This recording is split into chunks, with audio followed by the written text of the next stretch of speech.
Hi, everyone. Thank you for tuning in tonight. On behalf of all of us at Books and Books, I welcome you to a virtual event with Chris Stuck and Danielle Evans to discuss Give My Love to the Savages. Chris Stuck is a freelance writer and editor living in Portland, Oregon. He earned an MFA in fiction from George Mason University. He has been a fiction fellow at the Fine Arts Work Center in Provincetown, Massachusetts, the Callaloo Writers Workshop, and the Oregon Literary Arts Fellowship. He is a Pushcart Prize winner, and his work has been published or is forthcoming in American Literary Review, Bennington Review, Callaloo, Meridian, Natural Bridge, and Story Quarterly. Danielle Evans is the author of the story collection, The Office of Historical Corrections, and Before You Suffocate Your Own Full Self. Her first collection won the PEN America Robert W. Bingham Prize, the Hurston Wright Award for Fiction, and the Patterson Prize for Fiction. Her second was a finalist for the Aspen Prize, the Story Prize, the Chautauqua Prize, and the Los Angeles Times Book Prize for Fiction. She is the 2021 winner of the New Literary Project Joyce Carol Oates Prize, a 2020 National Endowment for the Arts Fellow, and a 2011 National Book Foundation 5 Under 35 honoree. Her stories have appeared in magazines and anthologies, including the Best American Short Stories and New Stories from the South. She teaches the writing seminars at Johns Hopkins University. So a little bit about our event tonight. Throughout tonight's broadcast, you're invited to ask questions by using the Ask a Question feature at the bottom of the screen. And of course, you can order copies of Give My Love to the Savages by pressing the green button below. And that button takes you to our shop site, where you can also order any of Danielle's books as well. We appreciate each and every order and, of course, the generous donations from viewers everywhere. So now let me bring Chris and Danielle on screen. Hi there. Hi. What's Let me get up? Danielle here. Hi, Danielle. There we go. Hi. Hey. Hey, how are you? It's nice to be able to virtually see. I was just in Portland because I was virtually teaching at Tin House, and so now I feel like I'm virtually back in Portland. Someday I will be in real Portland again. Yeah. Thanks for doing this. I know you've been busy, so. Yeah, no, I'm super excited to get to talk about this book. So I wanted to start by talking about short stories because I love a story collection, and I love story collections for a lot of reasons, but I think one of my favorite things about a collection is you can see a writer kind of both circling their obsessions and putting things in conversation, but also doing lots of different things in the same place. And so I wanted to think about that with this book because it has such range. You know, there are stories that are realism, there are stories that sort of go all the way into satire, there are stories that are sort of slightly absurdist, just tonally and in terms of voice. In some ways, each story feels like its own world, but I also do feel like there are questions or themes that come up again and again. So you can sort of see you as a writer both showing all of your tricks and also kind of coming back to a question. So I wanted to talk to you kind of on the bigger level in terms of the collection. When did you know that this was a collection, and what for you are the questions or themes that you kept circling back to or that made you feel like this work was in conversation and belonged together? And then individually, kind of because you write so many different kinds of things, when you're working on a story, at what point do you know its rules? Kind of when do you know, oh, this is a story in which like I can go all the way into absurdity, or this is a story in which I want it to be really tied to this particular time and place? When do you understand kind of what you're doing, both on the macro level and on the micro level? Right. That's a good bunch of questions. So sometimes I say I have a question and I mean I have 15. So answer. Right. I guess the first one that I can remember is how did I know it was a collection? I guess, or that the stories were speaking to each other. I mean, it took a long time, and I probably when I had maybe 4 stories done, then I saw what I was kind of doing. But it still wasn't fully there until, not even until the end of like turning in edits and stuff like that. Like I had one story in here that I took out because it kind of didn't fit, even though I think it's a good story and I got it published and all that. But it just didn't fit the sort of theme of the book. And at some point I realized I was kind of touching on, like, I'm always going to write about race in some way, I guess. And so that's always there. But then I guess the masculinity stuff started to pop out. And I guess that's always been, maybe it's just because I'm a guy writing about guys, I'm not really thinking about it like that. And but then that sort of popped up. And then I realized I needed a story about the absurdity of masculinity, I guess. So that's where the second story in the book came from.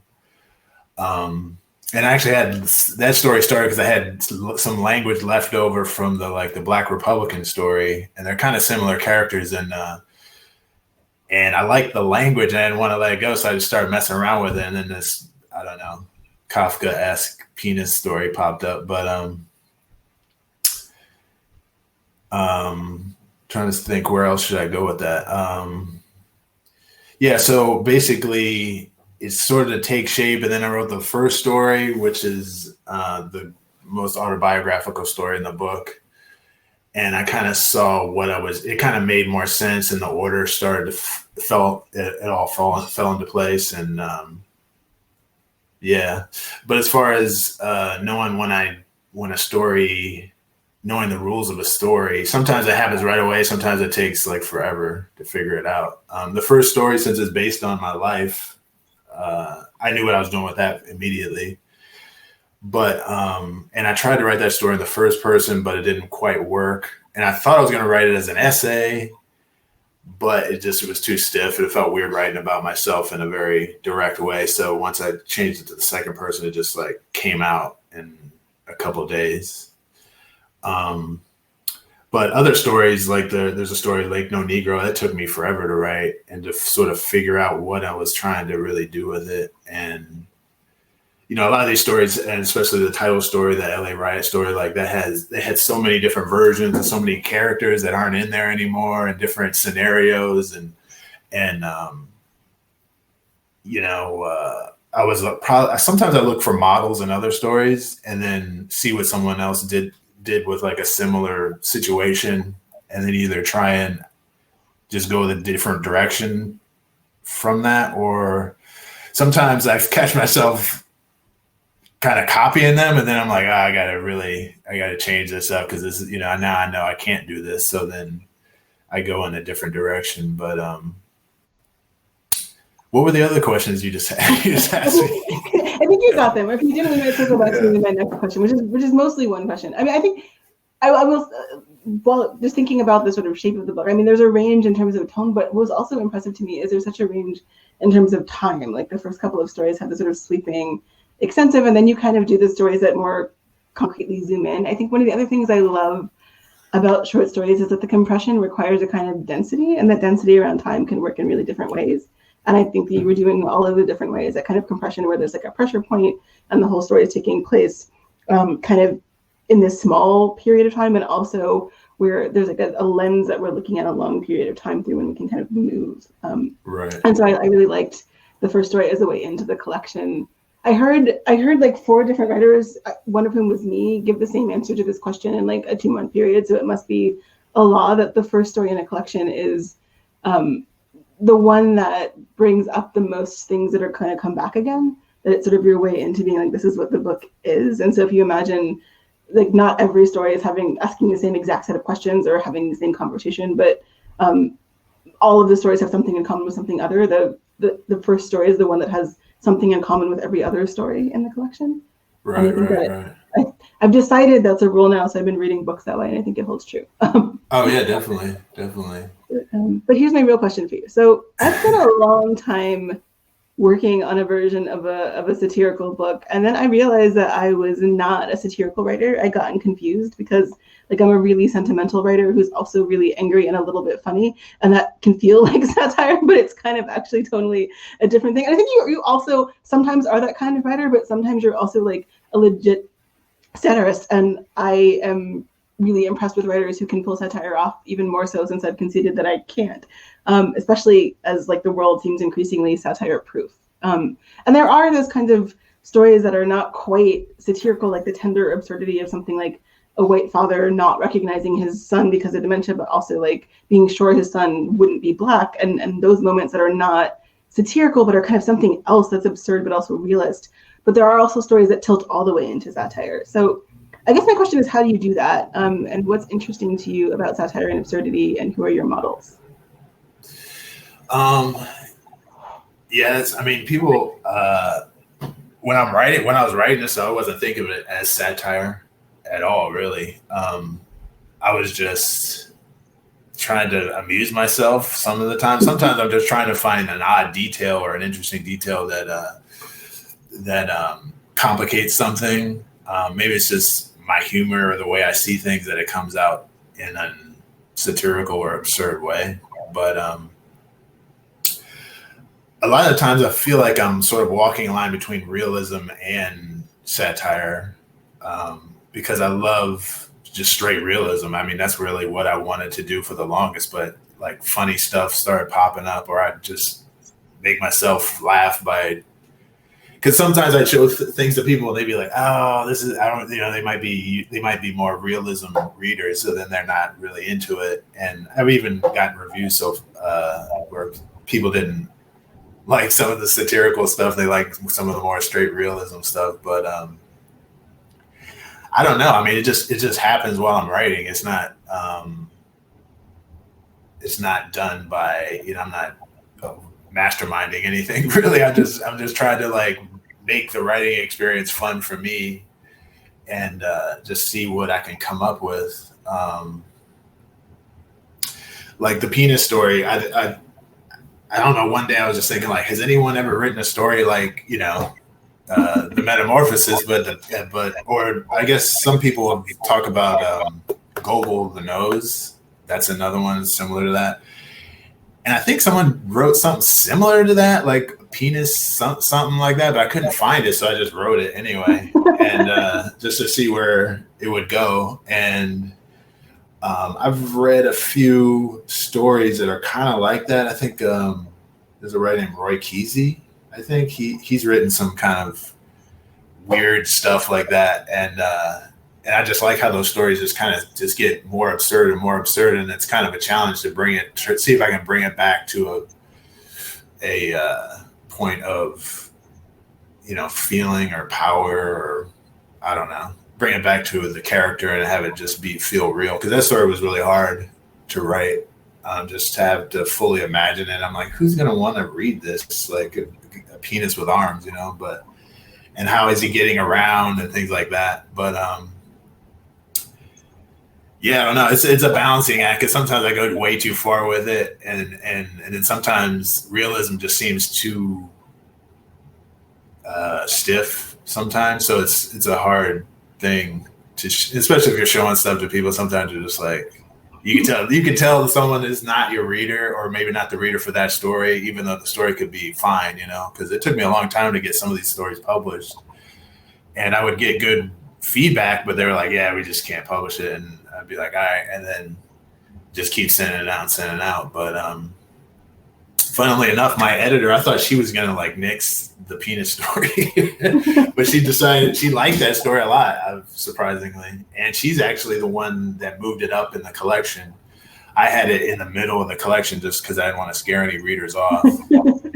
But she moved it up to the second one, which at first I was kind of nervous about, but now I think it's a good move to be bold.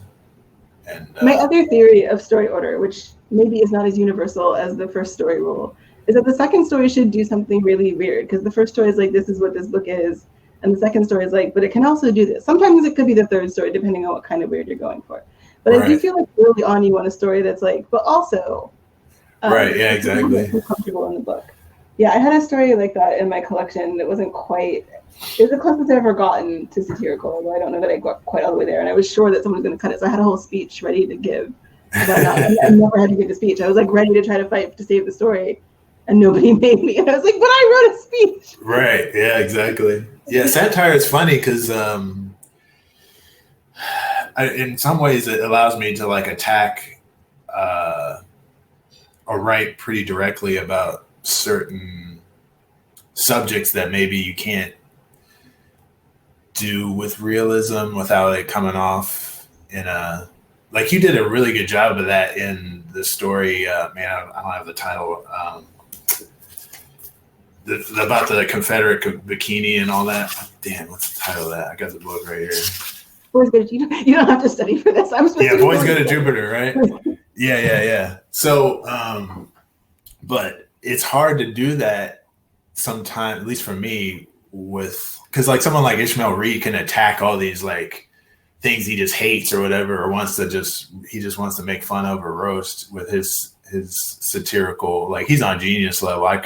That's the thing, I couldn't go as far as he can with stuff, because I would just feel weird about it, I guess. And like I said, I think I'm like, one of my favorite writers is James Allen McPherson, and I love that he can write about stuff, or he could write about the social situation that he was in at the time, but I guess I just got to crack jokes or come up with weird details and characters and stuff.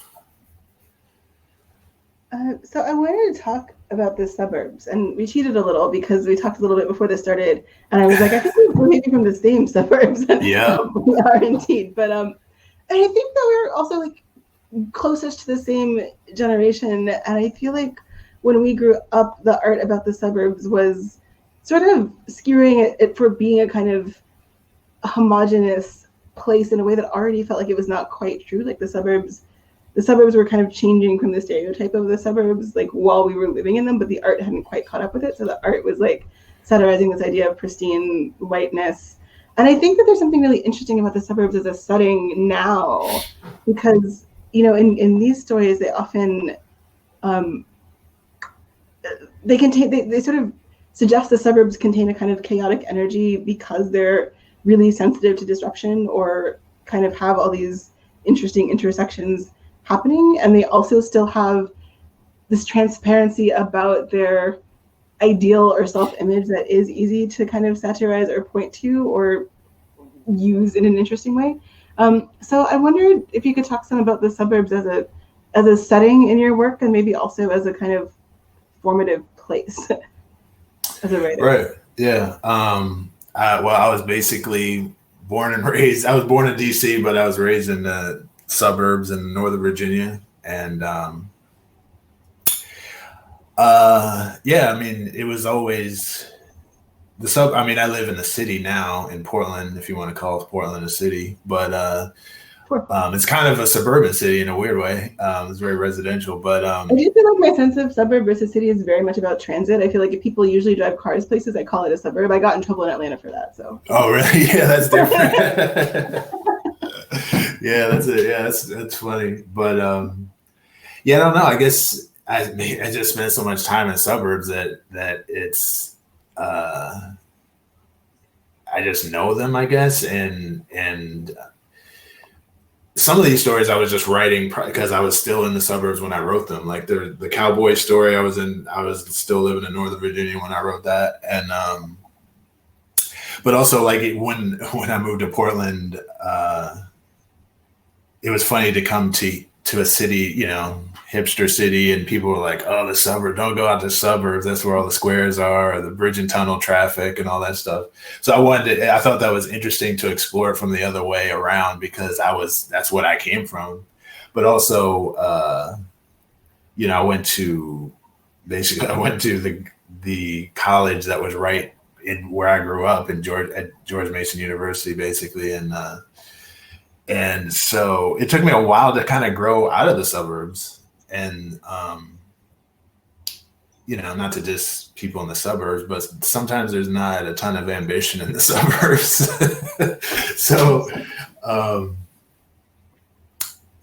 I guess that's something I wanted to explore too. Not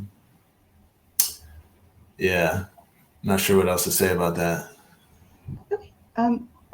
So that one of the things that I think about in all fiction, I think especially in short stories, because I've got to kind of get their engine going pretty quickly, which means you need like tension or something to keep your eye on right away. And I often look for character and kind of the gap between someone's interior life and someone's exterior life. And I think especially as someone who writes about race and gender a lot, I also look at like the sort of structural power dynamics of that gap. Like, who is that person performing for? Who are they aware of, where are they aware of how someone else is seeing them? Where are they aware of some kind of external judgment or gaze? And so, I mean, I think that's so much a part of your collection. And I think, like, in a lot of stories, that's a kind of subterranean tension. It creates this kind of space where we don't quite know how a character is going to react. But I think what's interesting in some of these stories is that awareness of how other people are seeing them, whether it's about class or race or masculinity, is sometimes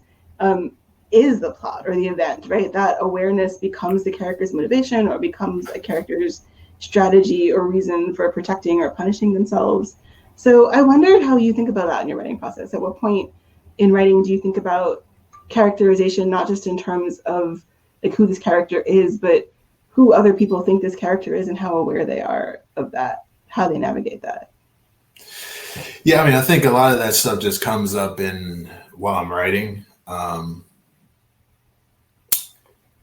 mean, this kind of goes back to the suburbs. Like, luckily, at least compared to where I live now, where I grew up was very diverse, and I was lucky to be around my mother's side of the family. My mother's Black, my dad's white, so for the 95% of my life, so I was always aware of other gazes, I guess. And when I'm writing, for whatever reason, for better or for worse, race and identity are just always going to be, swirling around my head, whether it's the job. I mean, it ended up being in jobs I've gotten and diversity consulting and things like that. And so, yeah, a lot of it comes up just when I'm writing. Sometimes I also want to, even letting the reader know, like, this is a Black character without saying it's a Black character. Like, instead of saying, I'll describe someone as white and to do it the opposite way, so they know, basically they know what's really happening there. But yeah, I mean, a lot of it just comes up when in the writing. Obviously, I've been in these situations plenty, like my entire life, where you might be the only person of color in a certain white space, and you feel that, and I've felt it since I was a little kid, so it's always there. Like, even in the first story, there's not a paranoia, but like, there's this idea of it's always there, and is it really there, or are you imagining it, or that kind of thing. So yeah. I'm also, I think that part of where that came in for me, and maybe this is also still related to my question about the suburbs, is that there's like a lot of the stories are reckoning with this kind of politics of aspiration, this idea of kind of wanting to be seen as successful, and in different ways. Like, it operates really differently in like the story of the couple who goes on vacation than in the story of the sort of successful Black conservative who's got this grift that's ruined by him turning white, kind of literally. And so I think that there are all these different anxieties about success, but in this interesting way, because the anxiety isn't like not being successful. It's about kind of getting there or getting close enough. Right. Like, some of that is a response to what I sometimes see in Black writing, or what maybe the narratives I get, I guess, that we're presented with. Sometimes, like, Black success isn't always put out there a lot. It's in narratives, really. And I just wanted to see more of it in writing, and sort of balance out the whole, seeing Black success. Like, a lot of people think of the Huxtable. I mean, man, maybe that's just me because I'm old, but like, think of the Huxtables, or like Jay-Z and Beyonce, or the Obamas, but like, there's not a lot of stories about that section of Black folks, and Black success is not. I just don't think it's put out there enough, and I don't always want to see, especially like in Hollywood, you see certain depictions that I just want to go against what is out there and go the other way with it. But at the same time, I was around a lot of successful Black people too. So like in my family, or when I moved to Portland, the job I got was at a diversity consultant company, and the guy who owned it is a successful Black gentleman that did very well for himself. So I saw that around me, so I just wanted to put that in stories a lot of the time, and not just fall into, don't get me wrong, I got ghetto all in my family, you know what I mean? But like, that's been done, you know what I mean? So I just want to do something else, basically. So yeah. In a couple of minutes, we're going to take some audience questions. So it looks like we have one question, but if you are in the audience and you have a question, please feel free to drop it into the Q&A box, and we will get to it shortly. Before we do that, I'm going to ask one fun question and one more hard question. So here's my fun question. It's going to be first. You look scared. It's not that hard. It's fine. So because I think one of the other reasons I love short story collections for the same reason I love albums, right? Because it feels like there's a thing happening, but there's also a bunch of individual things happening.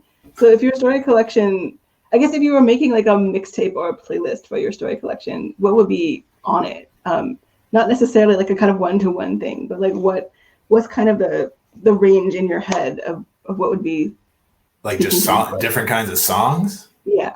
Wow, that's an interesting question. I'm pretty much like a straight up hip hop dude, so it would probably be like, even though none of these, maybe the first story kind of correlates with hip hop, but yeah, I think of collections as like albums, like you said, and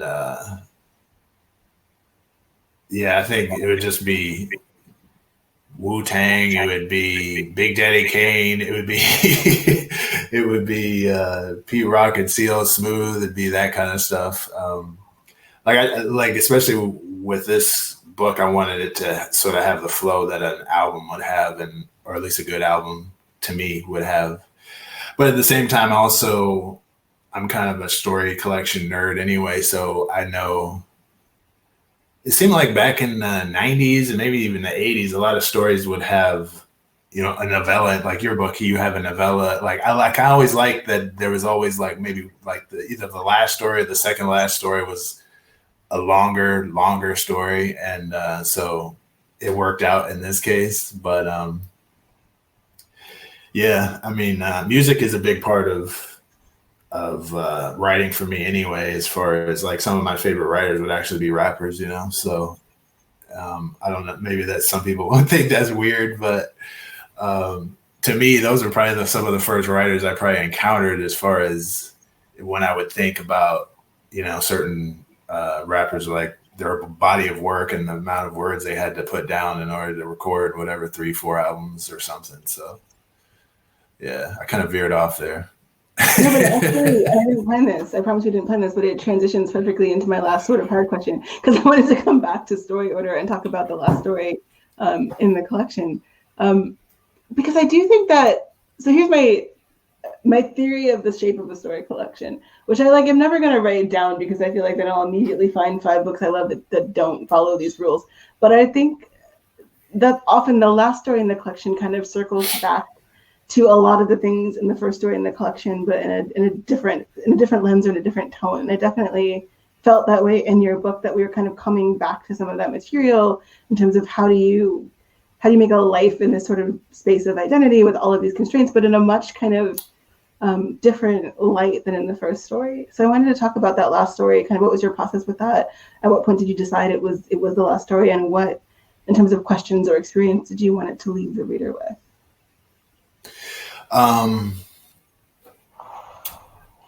So that story started, a friend of mine told me about her cousin basically flew into LA right when the riots were starting.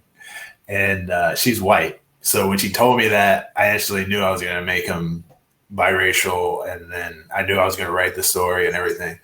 So I didn't know it was going to be the title of the story until I came up with the title of the story. And once it started to really work, I guess in the back of my head, I hoped like it could be like the title story. But if I had other stories that were better than that, obviously I would have gone with that. But and then the title just worked, and it seemed to be saying something about all the other stories. So, but also I wanted the first story and the last story to bookend, like you said, and I actually wrote the first story way after I wrote the title story. So it just worked out, worked out that way. As far as what I want the reader to take from it. That's I've gotten asked that question a few times and I never know what to say, So, I guess essentially, so the first story is really about me, and at least 3/4 of that story is about me, and I made up like the rest of it. But that the title story is completely made up. I'm not, I don't know, it's not me at all, and none of that stuff's ever happened to me. But I guess I just wanted to explore sort of race and identity in a way, like the riots aren't something that people were really talking about for the longest time, and it kind of got buried in history a little bit. And then also when I was working on it, I guess it kind of, all this other stuff was popping up, Trump and all that, and everything. So I thought it would speak to the time too. But yeah, as far as what do I want the reader to get out of that? Maybe I do feel like that's a terrible question because I never had it. It's not terrible, but I'm just not good at answering it. But what's the question you want them to ask at the end of the book? Is it different than the question on the way in? Oh, okay. Yeah. I don't know that I made the question any better, actually. That's a different hard question. No, I'm still learning to talk about my own writing, So, like when I'm writing that story, I really wanted just to, it just sounded like a dope story to me. And I feel like a story hadn't been done before. I'm sure people have written about the LA uprising, but I don't think they'd done it in this way. And I wanted to write a story that was not like action packed, but things were, had movement, but then also layered with everything that was swirling. I remember everything that led up to the riots and, Rodney King and everything after. And but also, I guess I wanted to explore like some of these characters are kind of dealing with their own privilege in a way. And I wanted to explore that. Most of the time when I'm writing, I kind of want to turn things on their head and then go at it. Like some people might not expect that character to be maybe in that situation, or to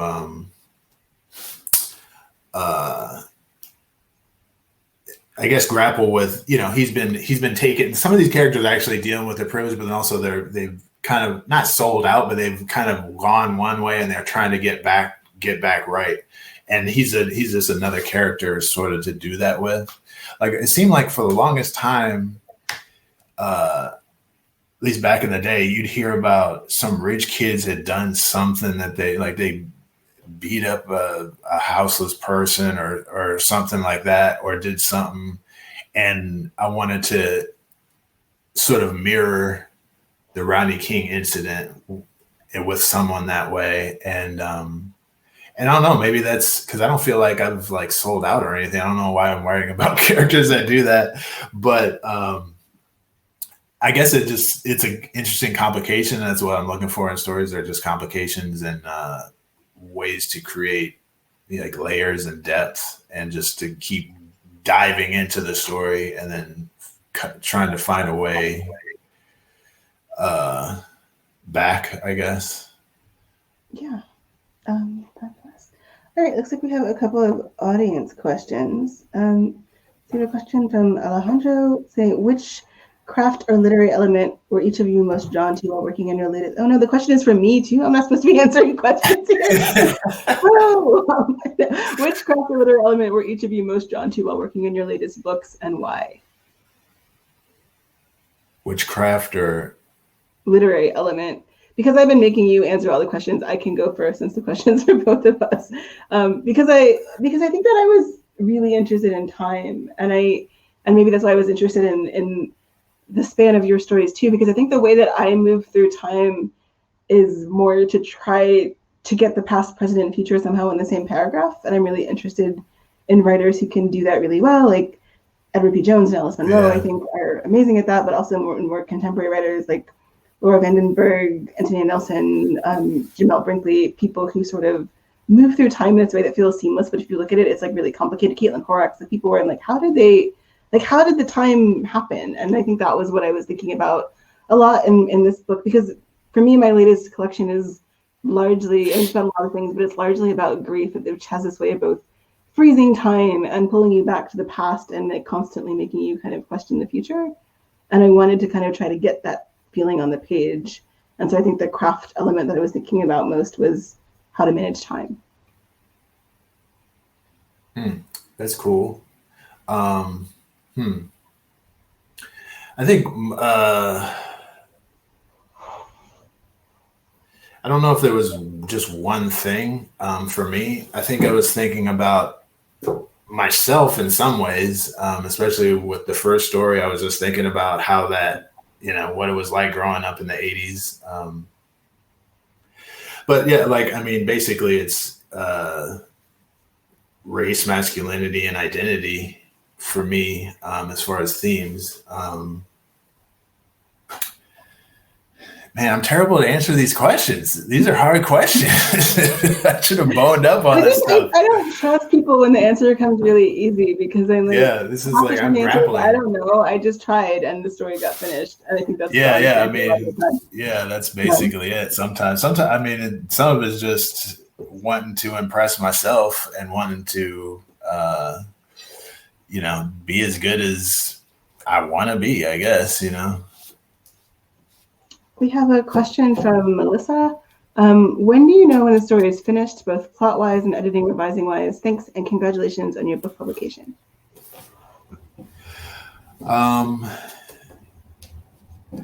For the most part, I know I'm at least on the right track when I have like the scope of the story or the frame of it. Then it's not like a wrap after that, but I know what I'm doing, and I know I have a box that I'm like, okay, I can't work outside of this box. And like the first story, at some point I realized it was this character from 5 years old, basically up until I wrote that story, and I was 43 when I wrote that story. So that story doesn't actually function like a lot of short stories do sometimes, and I like that, so that's why I went with it and just had it just kind of loop out. But basically once I get the frame, or once I get the like I said, the box, then I know what I'm doing, and then from there it's just working on it. I don't really do like drafts. I mean, I do, but once I have a full, basically I start until I get stuck, and then I just go back to the top, read through what I've been doing, and keep going, and then eventually the end comes to me, the ending. If I'm lucky, the language comes to me. Like, this is probably when I'm in the middle part of it, and then usually I get to the end, and the ending isn't exactly like I thought it was going to be. So then, I work on it. And then I start. So by the time I have a full draft, that's probably like 20 drafts. And then from there, I do 20 more drafts maybe. And then, just keep working on it until it's right. But I don't think it's ever completely right. Even when I was doing the edits for this, it was a lot of still fixing stuff. You know what I mean? I still read stuff in here that I'm like, there's too many words in this sentence, or there's one too many words and stuff like that. So what about you? No, I'm not supposed to be answering that. I was like, oh, that's a great answer. I don't have to answer this one. How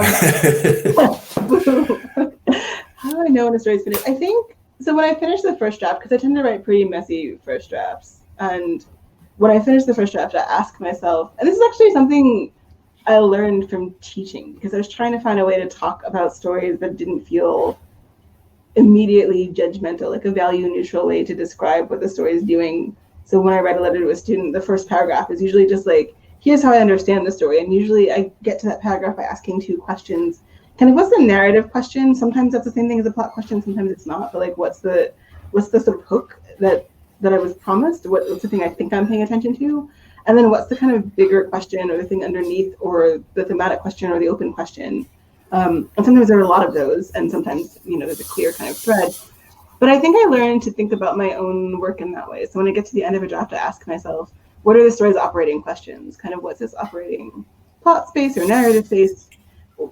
And is there any sleight of hand there, which sometimes there is, sometimes there isn't, sometimes it's kind of straightforward, like, here's the question I promised to answer. Here's the question I promised I'd answer, and either I have to answer that question at the end of the story, or I've got to be something that's more interesting so you don't feel like I cheated. Right. And then what are the sort of questions I want to leave with the reader? What are the bigger questions and often I don't know those when I'm writing a first draft, like those emerge in the first draft process. And I think it's okay, because sometimes if you start with a theme, it kind of kills everything else in the story.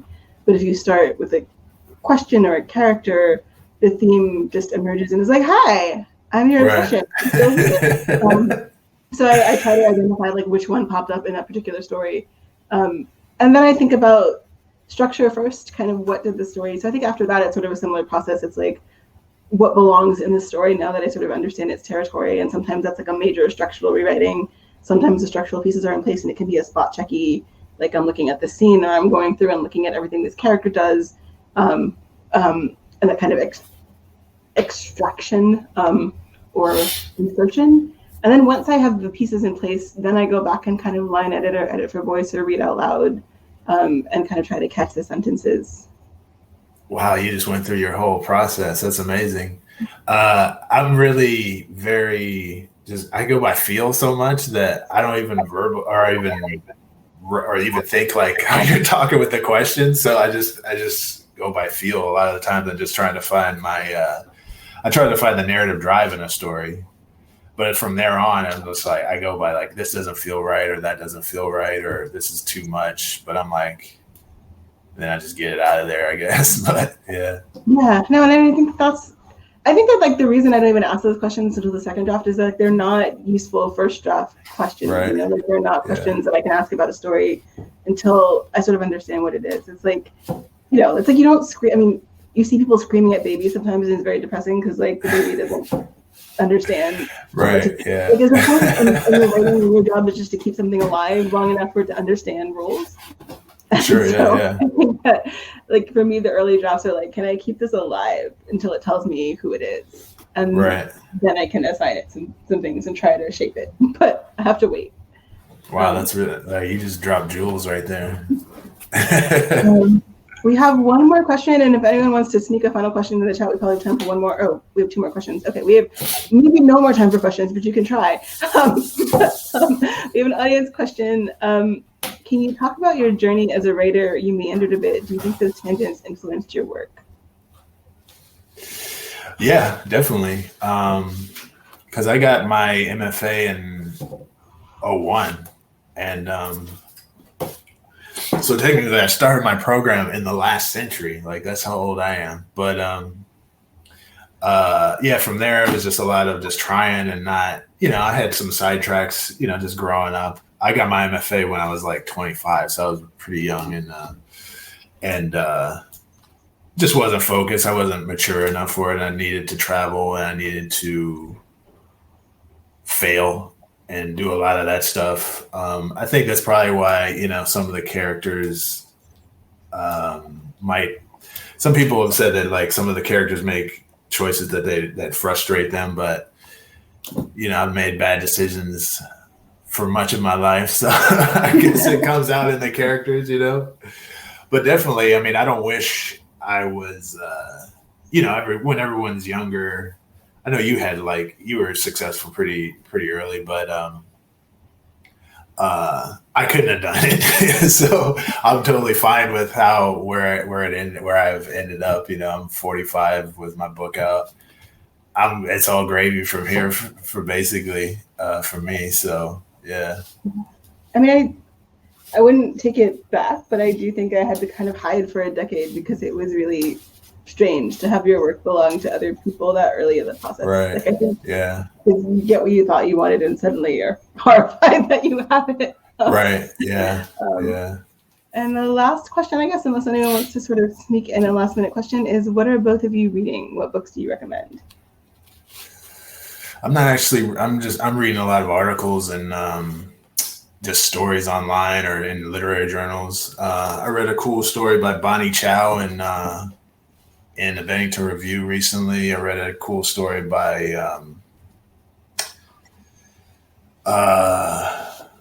Friday Black. What's homeboy's name? Damn, I'm blanking on his Nana Kwame. Nana, yeah. He has a new story in Plowshares that's really dope. It's online if people want to check it out. It's I think it's still up there online. I do a lot of online reading, short stories that I can read for free sometimes. But what else? I just read a dope article by Julian Lucas about Ishmael Reed in the New Yorker. That was dope. Everyone should read that if they're into Ishmael Reed. But yeah, when I'm done with all this promotion, I'm probably gonna just fall into a huge stack of books. So yeah, I'm actually right now rereading Sister Carrie, which I always want to call Sister Christian, which is not. I'm teaching it next semester, which is why I'm rereading it, and it's gonna be a lot. I'm gonna sing at the class, and I'm gonna get fired. But no, I'm not gonna do it. That's reminded me of Boogie Nights or something.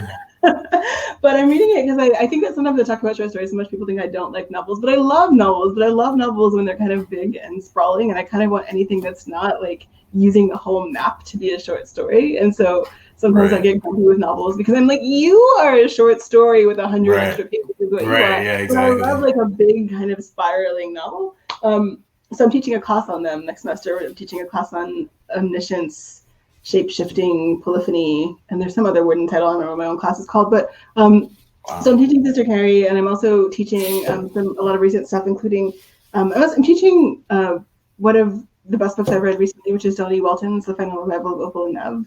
Right, I've heard of it. Yeah. Really kind of good. It's so interesting structurally, but also just like a really great novel. So my next move will be to reread that. And to try to narrow down this reading list, because once I assigned all these dense books, theoretically, I realized how long all of them are and that we're not going to be able to read all of them in a semester. So we're going to have to edge the syllabus a little bit. But that's where I am right now. I'm reading a bunch of 400-page novels so that my students don't have to read them all. Wow. That's dope. Well, thank you so much, Chris. Thank you. Yeah. It was awkward. I'm sorry. All of these are awkward. Zoom's awkward. We're all awkward. I'm going to write it down so you can't out awkward my life right now. Okay. No, guys, that was great. Conference in year. No one knows how to act. Well, thank you guys so much, and thank you to everyone in the audience for asking us great questions. If you haven't ordered your book yet, you can do so by clicking the green button below. All your purchases support Books and Books, and we really appreciate that support, so we can keep doing great author events like this for you guys, and hopefully you'll join us for the next one. Thank you so much. Thanks. Bye, guys. Thank Bye. you, Chris. Take it easy. Thank you, Danielle. Have a good night.